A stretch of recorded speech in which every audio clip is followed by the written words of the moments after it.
Deuxième temps de notre série consacrée à l'histoire de la Mésopotamie à l'occasion de l'exposition du Louvre-Lens. L'histoire commence en Mésopotamie ce matin, le documentaire.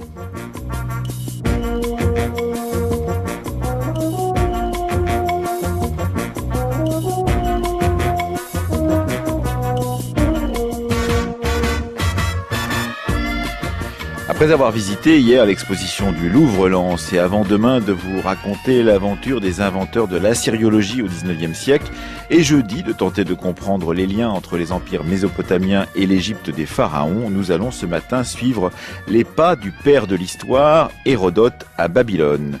Pour ce documentaire, Victor Massé de l'Épinay et Anne Fleury ont cheminé avec le texte d'Hérodote en compagnie de spécialistes de son œuvre, mais aussi de la Mésopotamie, Véronique Grandpierre, Laura Cousin, Paul Demont et Pascal Payen. Mais qu'as-tu vu, Hérodote, à Babylone? C'est la question posée donc par ce documentaire ce matin jusqu'à 10h dans la Fabrique de l'Histoire.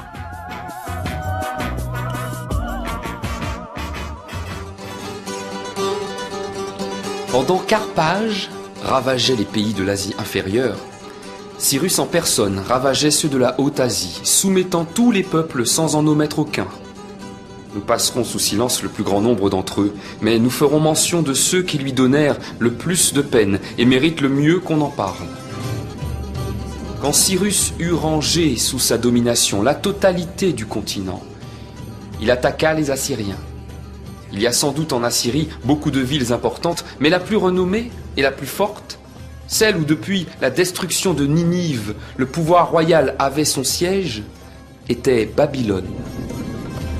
De l'asphalte, du miel et quelques bateaux ronds, Hérodote enquête à Babylone. Victor Massé de l'Épinay, Anne Fleury. Voici comment elle est faite.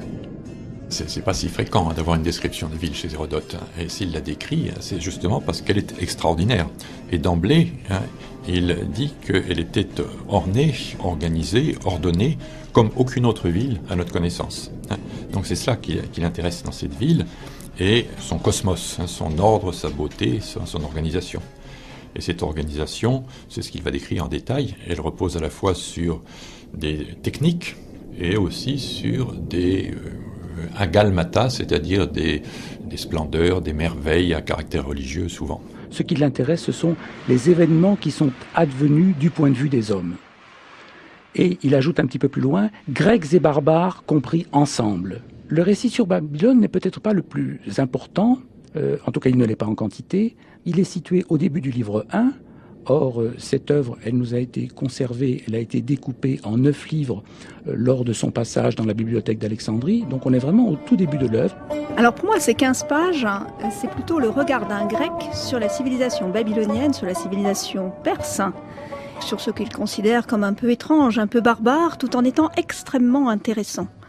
Hérodote a cette particularité d'être Hérodote d'Halicarnasse, donc il est né sur la côte égéenne, côté turc, qui était perse lorsqu'il est né, et qui était grec lorsqu'il a commencé à écrire, puisque c'était passé sous domination grecque à l'époque. Donc vous voyez, c'est un statut qui est quand même extrêmement ambigu. On peut penser que c'est tout simplement la logique de son voyage qui l'a conduit là, puisque pour aller à Babylone, depuis la cité d'Halicarnasse, nul besoin de traverser la mer Égée. Il suffit de se rendre dans la cité de Sardes, qui se trouve au bord du rivage de la Turquie actuelle, de suivre ce qui est la route royale qui traverse l'Empire perse et par laquelle passaient les courriers. Et en suivant la route royale, on arrive en particulier à Babylone. On pense qu'il y a voyagé dans les années 460-450. Il avait alors une trentaine d'années à peu près. Il existe peu de représentations d'Hérodote. Regardons celle-ci. C'est une gravure hollandaise du XVIIIe siècle. Elle nous montre Calliope, Clio, Erato, Euterpe, Melpomène, Polymnie, Terpsichore, Thalie et Uranie, les 9 muses de l'Antiquité grecque. 4 d'entre elles déploient une grande carte centrée sur la mer Égée. On y voit l'Attique et le Péloponnèse, les îles de Chios et Lesbos, et la mer de Marmara que les anciens appelaient Propontis. Une 5e muse descend du ciel, tenant en sa main gauche une couronne de laurier. Une 6e semble montrer la carte à un buste posé sur un socle, qu'elle entoure tendrement de son bras et à qui semble destiner la couronne. Ce buste, c'est celui d'Hérodote. Hérodote est un Grec qui a vécu au 5e siècle avant Jésus-Christ. Il est né entre les deux guerres médiques. Il est le contemporain de Périclès, il est le contemporain de Sophocle ou de Socrate, à quelques années près. Il meurt à l'âge de 60 ans environ dans la cité de Tourioi, qui est, elle, une cité du sud de l'Italie, récemment fondée en 443 à l'initiative de Périclès.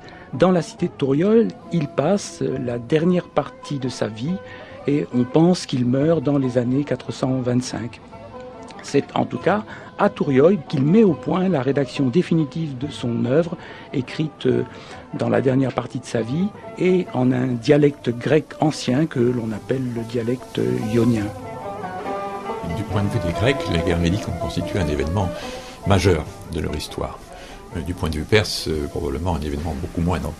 Mais cette victoire remportée par les Grecs à deux reprises, 490 et la deuxième guerre médique, 480-479, cette victoire a été vraiment fondatrice pour l'idéal hellénique, par opposition à ce que les Grecs ont de plus en plus appelé les barbares, à partir justement des guerres médiques.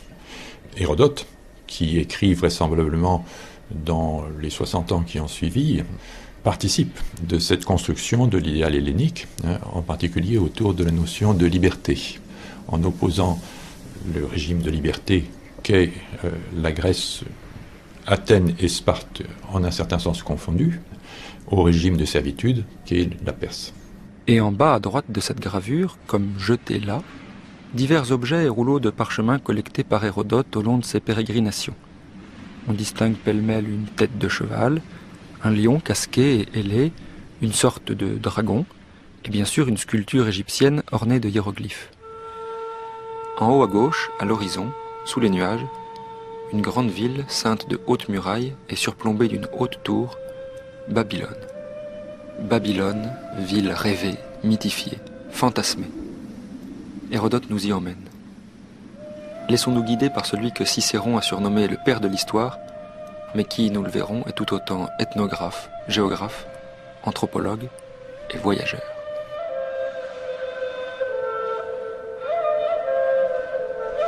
Babylone est la plus grande de toutes les cités que l'œuvre décrit. J'ai dit tout à l'heure que ce n'était pas très long. Il n'en demeure qu'en tant que cité, parmi les cités, les villes qu'il décrit, Babylone est celle qui a droit au meilleur traitement. Voici comment elle est faite. Elle est située dans une vaste plaine. Elle est carrée et mesure 120 stades sur chaque face. Ainsi, le périmètre de la ville a en tout 480 stades.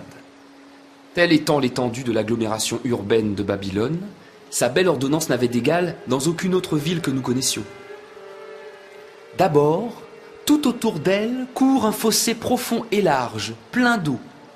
Ensuite, un mur qui a de large 50 coudées royales et 200 de hauteur. Au fur et à mesure que l'on creusait le fossé, on convertissait en briques la terre retirée de la tranchée. Quand furent façonnés un assez grand nombre de briques, on les fit cuire dans des fours. Puis, employant comme mortier de l'asphalte chaud et interposant de 30 en 30 couches de briques des lits de roseaux, on construisit d'abord les parements du fossé. Ensuite, et de la même manière, la muraille elle-même. En haut de cette muraille, sur les bords, on éleva des constructions comportant une seule pièce, qui se faisaient face les unes aux autres. L'espace qu'on laissa libre entre ces constructions était ce qu'il fallait pour la circulation d'un char à 4 chevaux. Il existe une autre ville, distante de 8 journées de marche. Elle s'appelle Is. Là, il y a une rivière peu importante. Cette rivière aussi s'appelle Is. Elle se jette dans le fleuve Euphrate. Des sources de cette rivière jaillissent en même temps que l'eau des grumeaux d'asphalte. C'est de là qu'on a apporté l'asphalte pour les murs de Babylone. 120 stades de côté, si mes calculs sont bons, ça fait entre 21 et 22 km. Laura Cousin. Ce qui est vraiment énorme. Ça, c'est quand même très éloigné de la réalité. Mais la forme carrée La forme carrée, ça c'est plutôt intéressant parce que on retrouve cette idée de Babylone inscrite dans un carré déjà dans les sources du roi assyrien Assaradon qui a régné aux alentours de 689-668 avant Jésus-Christ. Assaradon était un roi très pieux, bâtisseur, qui a vraiment voulu reconstruire Babylone après des destructions qu'avait opérées son père Sennachérib. Et il dit déjà dans ses inscriptions qu'il a voulu faire de Babylone un carré parfait. Ça fait partie de l'idéologie entourant Babylone. Donc depuis la fin du 2e millénaire, Babylone est devenue la capitale religieuse de la Babylonie. Et de fait, on a essayé de reconstruire son histoire et d'en faire un centre cosmique très important. Et donc, de fait, qui dit centre cosmique dit perfection de l'urbanisme. Et le carré symbolise vraiment cet état de perfection. Alors, est-ce que Hérodote a eu connaissance des écrits d'Assaradon ? Ça, je ne peux pas vous répondre, mais c'est vraiment intéressant de voir que c'est pas forcément une idée nouvelle entourant Babylone. Babylone, c'est une ville dont on a les premières attestations au niveau des écrits au 3e millénaire avant Jésus-Christ. Bon, avant, on n'en a pas, pour une bonne raison, c'est qu'au 4e millénaire, il n'y a pas d'écriture. Véronique Grandpierre. Mais on sait qu'au 3e millénaire, c'était déjà une ville importante. Donc ça, c'est le premier point. Babylone, c'est une ville millénaire. Au 5e siècle, elle est sous domination grecque. Donc on n'est pas à son apogée. On n'est pas vraiment sur son déclin, mais elle n'est plus la capitale qu'elle a été. Elle a été la capitale à plusieurs moments de son histoire, notamment au 2e millénaire, au 18e siècle avant Jésus-Christ sous Hammurabi, et puis au 1er millénaire sous les Néo-Babyloniens. Elle était donc la capitale de l'empire néo-babylonien qui a succédé à l'empire néo-assyrien. Et c'est là la différence d'ailleurs entre l'empire néo-assyrien et l'empire néo-babylonien. L'empire néo-assyrien, vous avez une capitale initiale qui est Assour, qui a donné son nom à l'empire, qui reste la capitale religieuse et plusieurs capitales politiques qui vont se développer, avec Kalrou. Kalrou, c'est Nemrod, vous savez, la ville dont le palais a été détruit récemment.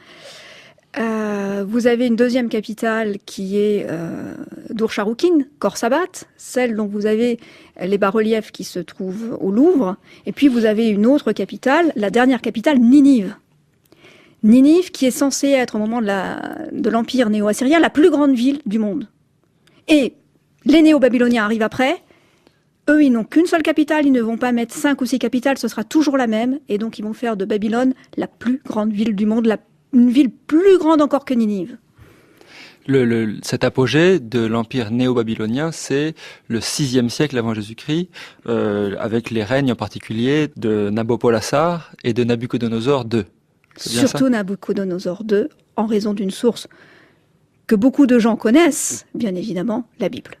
Mais pour les Grecs, Babylone n'est pas très connue en dehors du texte d'Hérodote, à l'époque d'Hérodote. Donc on n'a pas beaucoup de renseignements grecs sur Babylone. Paul Demont. C'est donc pour les lecteurs ou pour les auditeurs d'Hérodote une ville merveilleuse, très largement. Et cette notion d'étonnement, de thaumaturge en français, est très importante. C'est un des critères majeurs de sélection des faits pour Hérodote. Et en fait, je parle de lecteur ou d'auditeur parce qu'il est très vraisemblable que l'œuvre d'Hérodote est issue de conférences. On le voit dans ses descriptions de Babylone. À un certain moment, il parle de quelque chose qu'il ne va pas dire concernant la taille des plantes, des millets et des sésames en Babylonie. Et il ne va pas le dire parce que quand il l'a dit, ça a suscité une très grande incompréhension. Donc il préfère ne pas le mentionner. Donc ça fait référence à toute une série de conférences qu'il a dû faire sur tel ou tel point, et donc sur Babylone aussi. Et qu'il a porté à l'écrit après.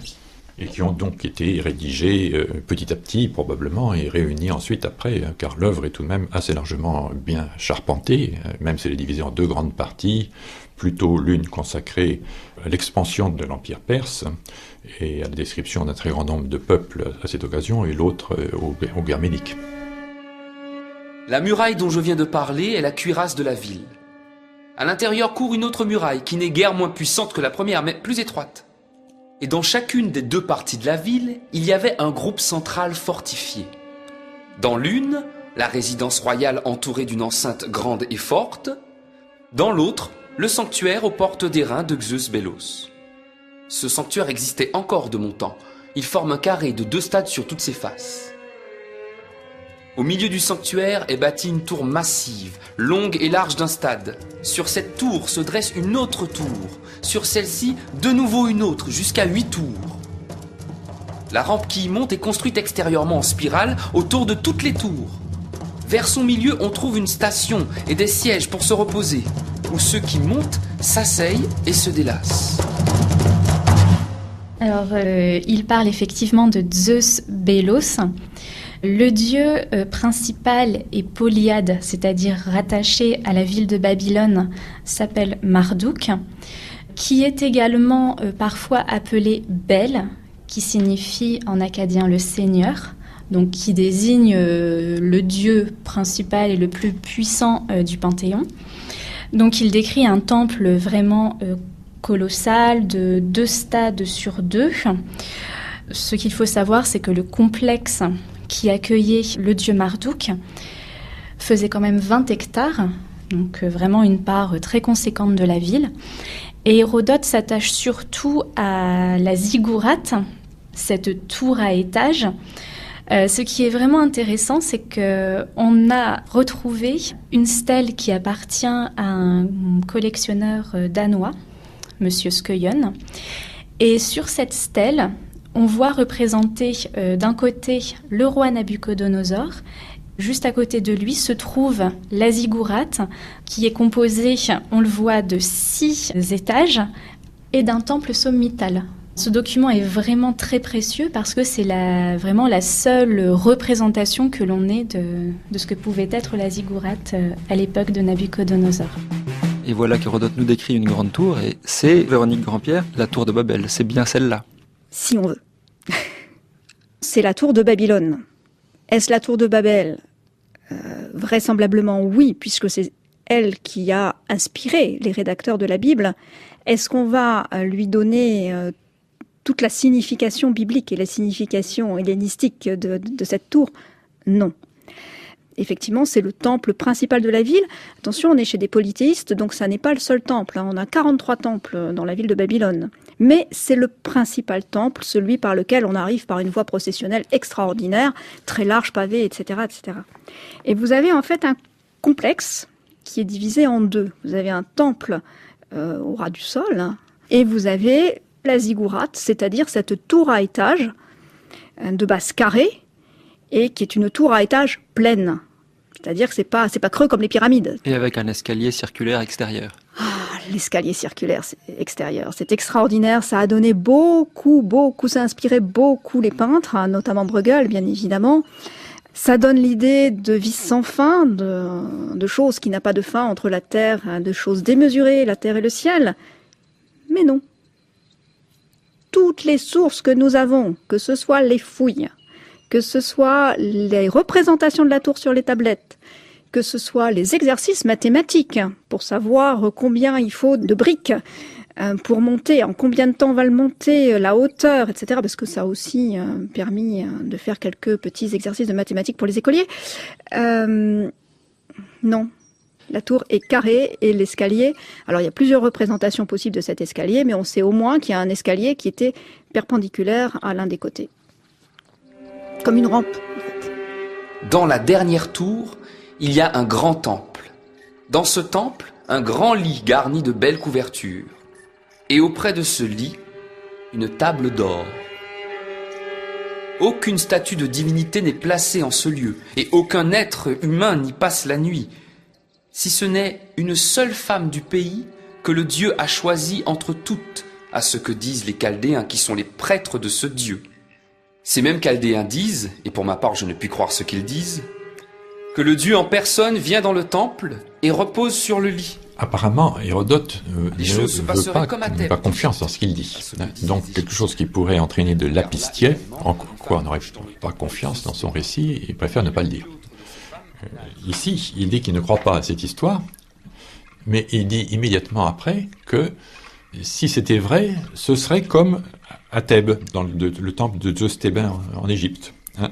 Donc, il a beau dire qu'il n'y croit pas, il signale immédiatement des parallèles. Mais Hérodote dit lui-même qu'il n'est pas obligé, lui, Hérodote, de croire à tout ce qu'il écrit. Vous savez que les prêtresses soient la femme d'un dieu, l'une des épouses humaines d'un dieu, ça n'est pas quelque chose d'extraordinaire, c'est même relativement courant. La réelle question, c'est qui représente le dieu ?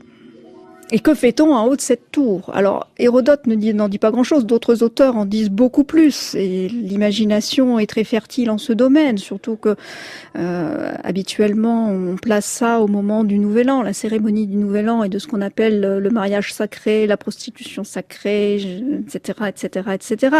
La grande prêtresse, dans certaines cérémonies, passe effectivement plusieurs jours dans un temple avec le roi, qui représente effectivement le dieu, et le tout dans un temple dans lequel on a fait monter la couche royale. Donc je vous laisse imaginer tous les délires que l'on a pu justement imaginer. D'autant qu'on a fait cette découverte-là dans les années 68-69. À l'époque, en plus, on avait trouvé des textes quand même assez érotiques, faut quand même le dire. Mais depuis, on a fait d'autres découvertes et on s'est rendu compte que finalement, si on l'appelle mariage sacré, c'est surtout parce que on considère que c'est une alliance entre le roi et la divinité, et que cette alliance est aussi indéfectible qu'un mariage. Et on s'en est rendu compte tout simplement parce qu'on a trouvé plusieurs textes dans lesquels on sait que la grande prêtresse va passer des nuits et des jours avec le roi, mais la grande prêtresse, premièrement, n'a pas le droit d'avoir d'enfants. Et puis de temps en temps, c'est pas une grande prêtresse, c'est un grand prêtre. Alors comme rite de fécondité, c'est pas très facile. Tandis que si on le prend au sens d'un mariage, c'est-à-dire d'une union aussi indéfectible qu'un mariage entre le dieu et le roi, et donc le peuple, les peuples que gouverne ce roi, eh bien à ce moment-là, on n'a plus de problème, on a une interprétation qui est plus cohérente. À l'époque de Cyrus, il y avait encore dans le sanctuaire dont je parle une statue haute de 12 coudées, en or, massive. Personnellement, je ne l'ai pas vue. Je dis ce que disent les Chaldéens. Considérer Hérodote comme un historien, pour vous, Pascal Payen, c'est une sorte de contresens. Anthropologue serait plus adapté ? Anthropologue, ethnologue serait plus adapté. S'il fallait désigner Hérodote par un mot, c'est un voyageur. C'est un voyageur dans le sens matériel, mais c'est aussi un voyageur en esprit, dans les catégories d'analyse qu'il utilise. Et c'est là, en circulant et en revenant parfois dans les mêmes lieux, qu'il prend conscience de ce qui change, ou au contraire de ce qui ne bouge pas, de ce qui demeure. Et c'est la perception du temps qui lui est ainsi possible. Il y a en effet une intrigue de fond qu'il faut préciser avant de revenir ensuite au voyage et au parcours d'Hérodote. Une intrigue de fond autour de laquelle est bâti l'ensemble de son œuvre. Cette intrigue, elle comporte deux lignes d'analyse. D'un côté, Hérodote nous expose ce que sont les actions des rois conquérants, toujours à la recherche de la domination sur d'autres peuples. Alors ces rois conquérants qui se succèdent dans son œuvre, ce sont les uns après les autres Crésus, le roi, le rigissime Crésus. C'est ensuite Cyrus qui va s'emparer de Babylone, c'est celui de notre récit, puis la succession des grands rois perses, Cambyse, Darius, Xerxès.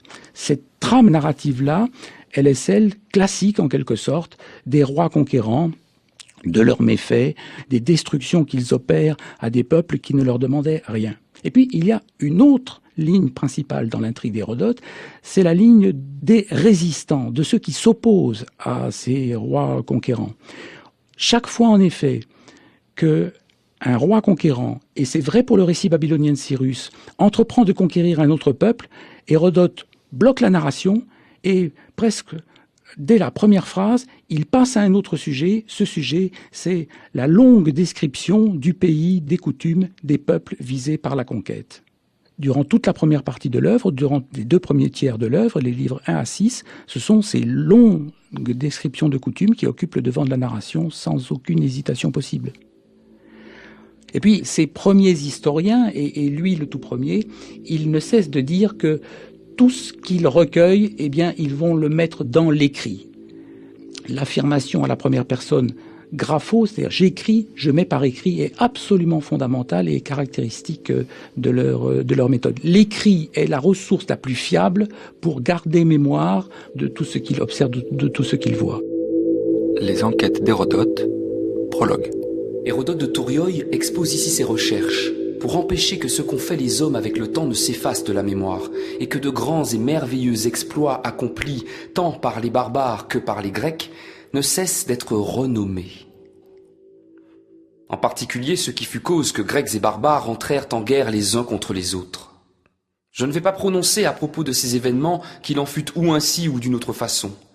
J'indiquerai celui qui, autant que je sache personnellement, a pris le premier l'initiative d'actes offensants envers les Grecs. Alors moi je le lis en prononciation restituée, bien sûr, érasmienne.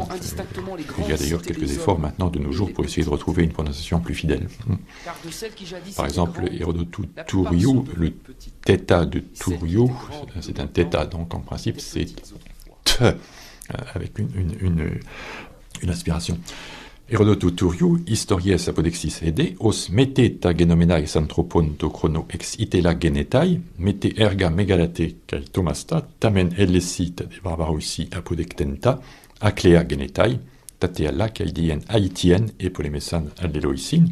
Et donc le principal, ici, c'est l'haïtier, la cause pour laquelle les Grecs et les barbares sont entrés en conflit. Mais ce n'est pas seulement une cause, mais c'est la responsabilité juridique de la guerre. Est-ce que ce sont les Grecs? Est-ce que ce sont les Perses? Et l'autre point, c'est ce qui apparaît à la fin du prologue. Homoios micra kai megalas thea anthropon epexion, en parcourant semblablement les petites et les grandes cités des hommes. Tagarto palai megala en, en effet, ce qui auparavant était grand, tapollaoton smicra gegone, la plupart du temps maintenant est petit. Et ce qui, de mon temps, est grand, auparavant était petit. C'est-à-dire que quand une ville, une cité, un peuple devient trop grand, la jalousie des dieux fait que ce peuple est abattu. C'est une leçon qui s'adresse à tous les hommes, et en particulier aux Grecs, puisque Hérodote écrit vraisemblablement au moment où Athènes est en train de conquérir, de transformer l'alliance contre la Perse en un empire. Donc on lit très souvent les enquêtes d'Hérodote aussi comme une sorte d'avertissement aux Grecs et aux Athéniens en particulier. Ce qui l'intéresse, ce sont les coutumes des hommes, dit Hérodote, et le mot grec est important, c'est le mot grec anthropos, anthropoi au pluriel, c'est-à-dire l'humanité dans sa totalité, sans distinction de race de quelque façon que ce soit. Hérodote manie constamment dans son récit, comme ici, l'analogie, la comparaison, le rapprochement, de manière à mettre au jour le plus clairement possible le réseau des ressemblances, mais plus encore des différences entre les hommes, par-delà la grande opposition qui est une catégorie familière aux Grecs comme l'air qu'ils respirent, par-delà l'opposition entre Grecs et barbares. Pour lui, la loi ou la coutume, c'est le même mot grec que l'on emploie, c'est-à-dire nomos, le nomos, c'est un principe souverain qui règne sur tous les peuples du monde. Oui, c'est très étrange, parce qu'à la fois, on a les coutumes les plus variées. Ils mettent les morts dans du miel. Point, c'est tout. Aucun commentaire. Et à côté de ça, les coutumes babyloniennes sont organisées par des jugements de valeur, dont d'ailleurs beaucoup de lecteurs se sont demandé s'ils étaient sérieux ou pas. Parce que la première coutume dont vous parlez sur le mariage est une coutume particulièrement curieuse pour nous, et d'ailleurs le Grand parle d'une description par un ironiste, mais est-ce que c'est pas plus sérieux que ne le pense le Grand? Quand Hérodote dit la première coutume, c'est à la fois la plus sage, sophotatos, et la plus belle, kallistos. Dans chaque bourg, une fois par an, avait lieu cette cérémonie. On réunissait toutes les jeunes filles qui cette année-là étaient en âge de se marier et on les introduisait ensemble en un même lieu. Autour d'elles se tenait debout une foule d'hommes. Un crieur les faisait lever l'une après l'autre et les mettait en vente. Il commençait par la plus belle de toutes. Puis quand celle-ci était vendue moyennant un gros prix, il en mettait aux enchères une autre, celle qui venait après par ordre de beauté. On les vendait pour être épousés. Les riches babyloniens en âge de se marier, surenchérissant les uns sur les autres, faisaient l'acquisition des plus jolies personnes. Les gens du peuple en âge de prendre femme, n'ayant que faire d'un extérieur agréable, prenaient, eux, des filles laides avec une somme d'argent. Car lorsque le crieur avait fini de vendre les plus belles filles, il faisait lever la plus disgracieuse, ou, s'il y en avait, une estropiée. Et il la mettait en adjudication à qui accepterait de l'épouser en recevant la somme la plus modique, jusqu'à ce qu'elle fût attribuée à qui s'y engageait pour le moindre prix. L'argent, donc, provenait de la vente des jolies filles. Ainsi, c'étaient les belles qui mariaient les laides et les infirmes. Et Hérodote trouve ça admirable. Et vous y croyez ? Les Babyloniens avaient donc autrefois cette coutume excellente. Mais elle ne subsiste pas maintenant. Depuis que la conquête les a plongés dans le malheur et qu'ils ont été ruinés, tout homme du peuple qui manque de ressources prostitue ses enfants du sexe féminin. Vous n'y croyez pas ? Je pense qu'il a dû un peu mélanger beaucoup de choses. Et notamment le fait que la fille arrive lorsqu'elle est mariée avec une dot, certes. Mais au moment où l'on décide le mariage, ce qui correspondrait mutatis mutandis à nos fiançailles, eh bien, le marié doit payer une somme, ce qu'on appelle la terratum. Cette somme symbolise l'engagement du jeune homme à faire de cette jeune fille la mère de ses enfants. Véronique Grandpierre. Une fois que la fille est mariée, elle arrive, elle, avec sa dot, et elle récupère sa terratum. Et puis, il y a une autre coutume qui rentre en jeu, qui n'est plus qu'une coutume, qui est une loi, qui est qu'à l'époque babylonienne, vous avez certaines religieuses ou prêtresses ou femmes vouées au dieu Polyade, au dieu Marduk. Ces femmes ont le droit de se marier, mais elles n'ont pas le droit d'avoir des enfants. En revanche, elles doivent donner des enfants à leur mari. Alors, c'est un peu compliqué. À ce moment-là, il faut avoir recours à une autre personne. Et cette autre personne, eh bien, c'est en général une fille, soit une esclave, soit une fille d'origine modeste. Si elle est d'origine modeste, elle reste libre, mais on va la donner comme épouse, femme secondaire à son propre mari. Et la fonction de cette femme sera uniquement de faire des enfants et de s'occuper de ses enfants. Et effectivement, les gens qui sont dans la détresse auront tendance à donner leur fille, et pas contre rien, bien évidemment. Et alors cette coutume qu'Hérodote nous décrit au paragraphe 199 et qu'il juge être la plus honteuse qu'aient les Babyloniens, qui est que toute femme du pays doit une fois dans sa vie aller prendre place dans un sanctuaire d'Aphrodite et s'unir à un étranger. Là encore, une note de bas de page de Philippe Ernest Legrand nous dit qu'il s'agit des hiérodules. Qu'est-ce que c'est les hiérodules et qu'est-ce que c'est que cette coutume qu'Hérodote nous décrit ? C'est une coutume issue du cerveau d'Hérodote. Non, vous avez en fait des femmes qui sont vouées à la déesse Ishtar. Ishtar, c'est une déesse extraordinaire. Un petit condensé d'Aphrodite, de Diane un petit peu, et puis d'Athéna. C'est aussi la déesse qui va accepter toutes les sortes d'amour. Conjugal, pas conjugal, etc., etc. Et c'est celle qui va notamment protéger tout le monde, c'est-à-dire y compris les prostituées. Au point que dans les hymnes, on désigne souvent le temple d'Ishtar comme la taverne, c'est-à-dire le bordel, et la déesse elle-même comme la prostituée. Voilà pourquoi on dit que les femmes doivent faire ça une fois dans leur vie, mais bien évidemment, il n'en est pas question. Là, il faut vraiment reparler de la fiabilité des sources d'Hérodote. Laura Cousin. Donc en fait, depuis plusieurs années, depuis environ 20 ans, il y a une hypothèse dans le monde de la recherche. Hérodote n'aurait pas visité Babylone.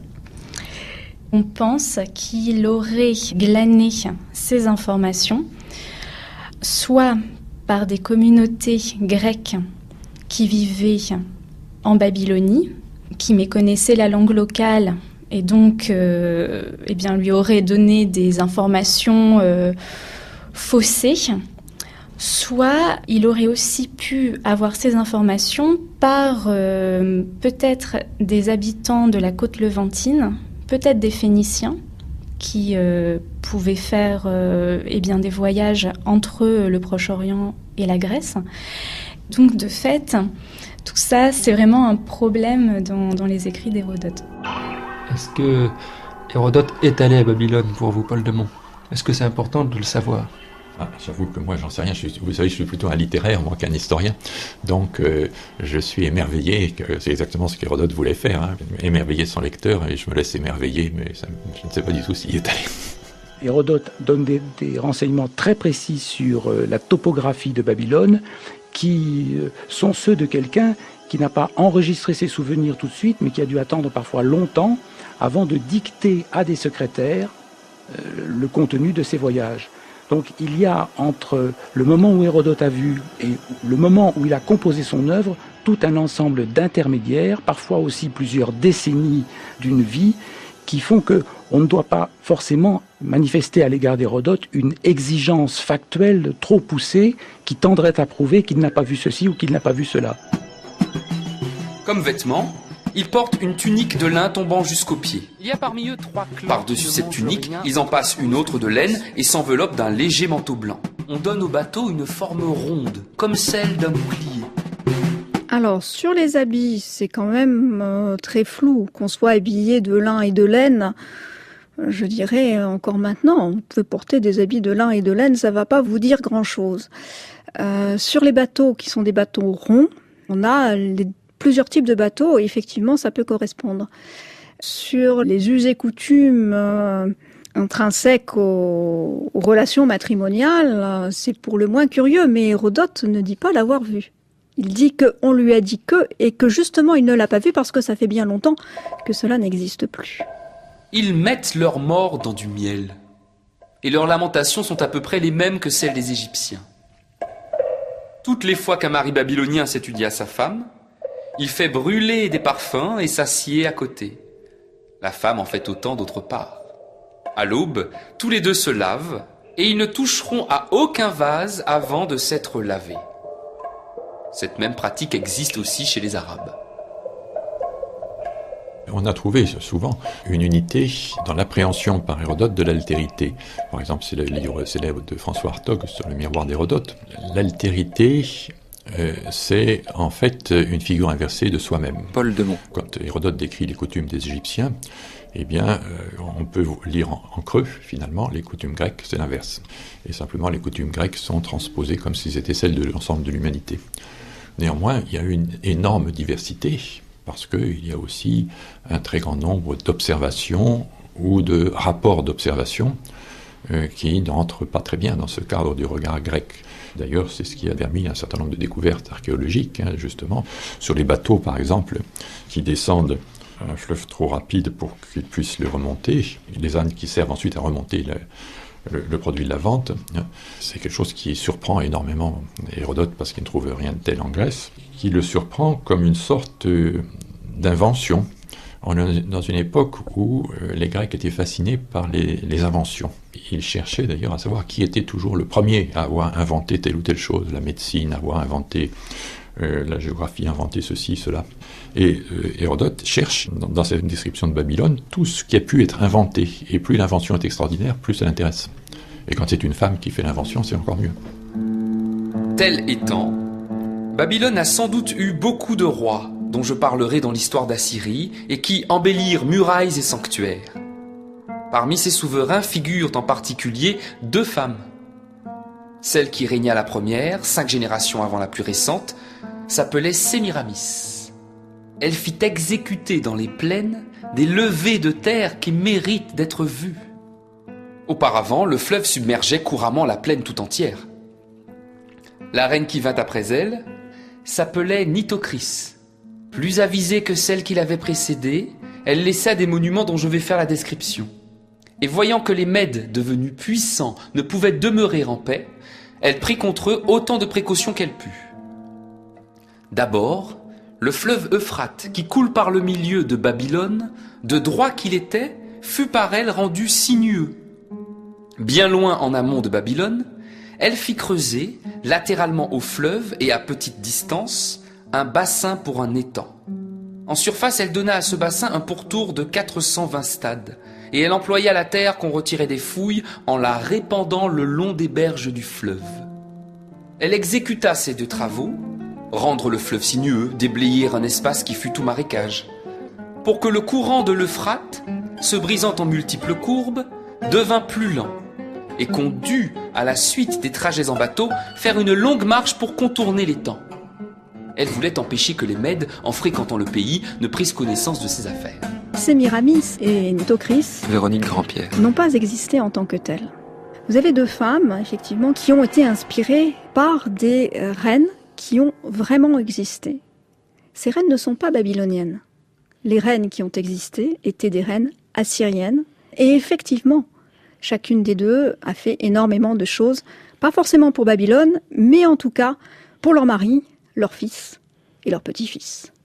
Sémiramis, c'est vraisemblablement un condensé entre Shamourammat, une reine néo-assyrienne, la femme de Shamshi-Adad V et la mère d'Adad-Ninari. On est à la fin du 9e siècle, début 8e. Tout le règne de Shamshi-Adad, vous avez des complots, des guerres, etc., etc., etc. Il meurt. Et là, c'est normalement son fils, Adad-Ninari, qui doit monter sur le trône. Alors on ne sait pas exactement si Adad-Ninari était mineur ou pas. Pendant très longtemps, on a cru à une régence de Shamourammat. Si elle n'est pas régente, elle a au moins une très grande influence sur son fils. Et notamment, lorsqu'il y a une guerre du côté du nord-est, du côté de l'Urartu, du côté de l'Arménie, eh bien, elle est présente. Et ça s'est jamais vu avant. Le roi guerrier, normalement, c'est une prérogative d'un roi, c'est pas la prérogative d'une reine. Alors, elle n'est pas toute seule, elle accompagne son fils, mais c'est quand même extraordinaire. Ça, c'est Shamourammat. Sémiramis, c'est le condensé entre Shamourammat, c'est la condensée aussi avec un petit peu de Nakiya, qu'on reverra aussi après pour Nitocris. Alors Nakiya, c'est bien plus tard. C'est l'épouse de Sénachérib, là encore roi néo-assyrien, celui qui a fait de Ninive sa capitale. Et puis Sénachérib finit très mal, tué de coups de couteau, lardé de coups de couteau dans l'un des principaux temples de Ninive. Et sans l'existence de Nakiya, qui fait prêter serment à tous les grands du royaume et à tous ses frères, un serment de fidélité de manière à maintenir le royaume, la succession aurait été certainement différente. Donc vous voyez un très grand personnage. Donc Sémiramis, Shamourammat et Nakiya, et peut-être un petit peu de condensé de la déesse Ishtar. Pour, si on regarde un peu ce qu'en dit Diodore de Sicile, parce que Hérodote n'en dit pas grand-chose. Et pour Nitocris, eh bien, la même Nakiya, mélangée à Adad-Goupi, la mère du dernier roi néo-babylonien, Nabonide. Celui qu'Hérodote nomme Labinette. Exactement. Adad-Goupi qui a vécu 101 ans, au moins, et qui a eu le temps d'avoir une influence considérable, et dont on pense qu'elle était d'ailleurs plus ou moins apparentée à cette même Nakiya. Telle fut, dit-on, la reine Nitocris. C'est contre le fils de cette reine Nitocris que Cyrus entra en campagne. Il portait le nom de son père, Labinette, et régnait sur les Assyriens. Lorsque Cyrus, marchant sur Babylone, eut atteint les bords du Guindès, ce fleuve à sa source dans les montagnes des Mattiennes traverse le pays des Dardanes et se jette dans un autre fleuve, le Tigre, qui coule près de la ville d'Opis et se jette dans la mer Érythrée. Lors donc que Cyrus essayait de passer le Guindès, lequel porte bateau, un des chevaux sacrés, des chevaux blancs, s'emporta, entra dans le fleuve et tenta de le traverser. Mais le fleuve l'engloutit dans ses flots et l'entraîna. Cyrus fut très courroucé de cet outrage du Guindès et le menaça de le rendre si faible qu'à l'avenir des femmes même le traverseraient aisément sans se mouiller le genou. Après avoir proféré cette menace, il renonça à la marche sur Babylone, divisa son armée en 2 parties et ainsi divisée la disposa en lignes, indiquant par des cordes tendues sur chaque rive du Guindès le plan de 180 tranchées orientées en tous sens. Puis les troupes mises en place, il leur ordonna de creuser. Vu la grande multitude des travailleurs, l'ouvrage fut exécuté. Mais on passa à y travailler sur place toute la belle saison. Pascal Payen. Alors Cyrus met à sec le Guindès de façon à le franchir. C'est une scène emblématique qui s'inscrit parfaitement dans le schéma narratif que je viens de décrire. Tous les conquérants ont pour habitude de franchir des fleuves et souvent ils accompagnent ce franchissement d'un outrage infligé au fleuve comme s'il s'agissait d'un individu vivant. Par exemple, Xerxès fera fouetter l'Hellespont, le détroit des Dardanelles. Darius devra s'affronter aussi au grand fleuve de Scythie. Ce franchissement, il est l'acte qui désigne métaphoriquement la conquête comme étant fondamentalement une transgression. Et donc le franchissement d'un cours d'eau annonce l'échec à venir du conquérant. Dans le présent passage, en dépit de la prise de Babylone, Cyrus finira par trouver la mort dès le récit qui suit, en voulant s'en prendre au peuple nomade des Massagètes qui lui oppose avec leur reine Thomiris une farouche résistance. Il y a là encore chez Hérodote, j'ose le dire, une belle audace interprétative qui n'est peut-être pas loin de l'erreur ou du mensonge, mais qui fait partie de sa manière de raconter. Ici, le franchissement du Gyndes est le signe de ce désir de conquête qui est en même temps désir de possession, non seulement des individus qui vont se retrouver esclaves, mais de l'ensemble du territoire qu'ils possédaient et avec lequel se confond leur identité. Les grands fleuves de Scythie correspondent à la vie de ces peuples nomades d'Europe centrale, tout autant que les replis du territoire de l'Attique sont caractéristiques des usages et des pays, des paysages qui sont plus proprement ceux des Grecs. Quand Cyrus eut tiré vengeance du Gyndes en divisant ses eaux entre 360 canaux, comme le printemps suivant commençait à poindre, il se mit alors en marche contre Babylone. Parvenu à l'étang, ce que la reine des Babyloniens avait fait pour le fleuve et l'étang, Cyrus, à son tour, le refit tout de même. C'est-à-dire qu'au moyen d'un canal, il dirigea le fleuve dans l'étang qui était en état de marécage. Et ainsi, les eaux ayant baissé, il rendit guéable l'ancien lit. Quand ce résultat fut obtenu, les Perses entrèrent dans Babylone.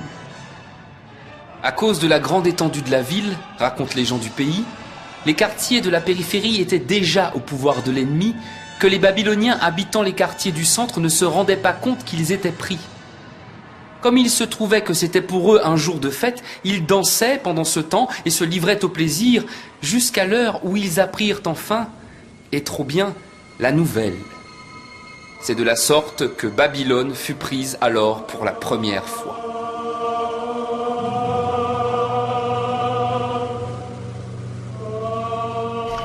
Moi, j'aime énormément Hérodote parce que c'est effectivement un auteur qui fait perpétuellement réfléchir, qu'on a toujours du mal à véritablement situer. Ça n'est pas un auteur qui a une voix auctoriale unique. Et l'enquête à laquelle se livre Hérodote, cette recherche perpétuelle, il la voit partout. Et c'est ça qui m'intéresse énormément. Lui cherche la vérité sur tel ou tel point, mais ses propres héros, eux aussi, cherchent, veulent trouver quelque chose. Évidemment, quand il dit qu'il est à la recherche des choses les plus étonnantes, les plus merveilleuses, pour qu'elles ne soient pas oubliées, la chose la plus étonnante et la plus merveilleuse, c'est son propre travail, et dont il ne veut pas qu'il soit oublié.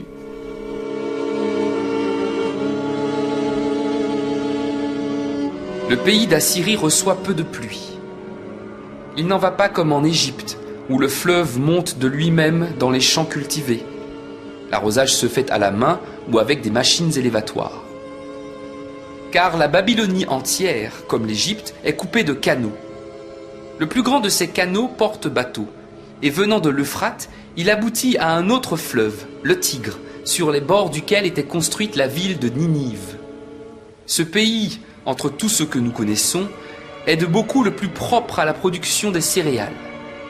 En ce pays, les feuilles du froment et de l'orge atteignent aisément 4 doigts de largeur. Et les jardins suspendus, pourquoi il n'en parle pas, Hérodote? Peut-être qu'il y a une explication toute simple au fait que Hérodote n'en parle pas. On a vu tout à l'heure que Hérodote confondait souvent l'Assyrie et la Babylonie. Quand il parle de Sémiramis, de Nitocris, finalement c'est à des reines assyriennes qu'il fait allusion. Or, les rois néo-assyriens avaient une particularité, c'est qu'ils adoraient les jardins. Et dans les capitales néo-assyriennes qu'on a vues tout à l'heure, que ce soit Kalrou, que ce soit Khorsabat, que ce soit Ninive, vous avez des jardins. Et pour justement faire en sorte que ces jardins soient prospères, eh bien on amène de l'eau. On va la chercher très loin, cette eau. On va pulvériser la montagne, faire des canaux, faire des souterrains, faire des aqueducs pour irriguer tous ces jardins. Et dans ces jardins, et on le sait pertinemment pour notamment la ville de Sargon, eh bien on va chercher des plans de tous les 4 coins de l'Empire. Le but est de reconstituer à côté du palais un microcosme qui recrée en fait toutes les parties de l'Empire à disposition. On va même chercher des animaux pour les remettre dans ces jardins extraordinaires. Donc ces jardins ont sans doute existé, les jardins suspendus, mais ils étaient à Ninive. Sans doute. Mais attention, on n'a pas fouillé Babylone en entier. Donc, peut-être.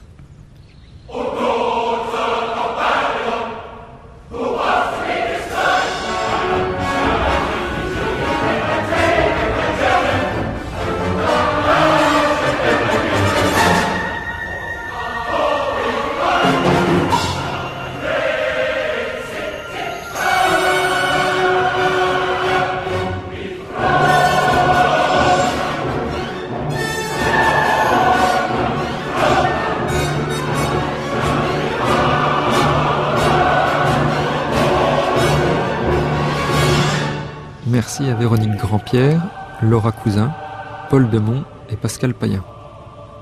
Lecture Hervé-Claude Hillain. Prise de son Élise Le et Anthony Thomasson. Mixage Cédric Chatelus.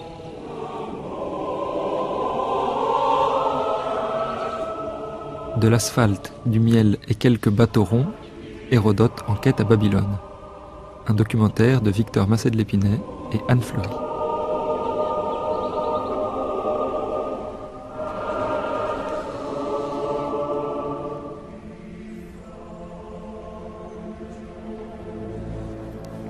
Comme toutes les émissions de la Fabrique de l'Histoire, vous pouvez réécouter ce documentaire sur le site de France Culture, franceculture.fr. Demain, nous continuons notre série consacrée à la Mésopotamie en nous intéressant à la naissance de l'assyriologie au XIXe siècle, une émission co-animée par Victor Massé-de-L'Épinay avec des lectures lues par Daniel Königsberg et donc 2 invités, Cécile Michel, assyriologue et présidente de l'Association internationale d'assyriologie, et Dominique Charpin, professeur au Collège de France.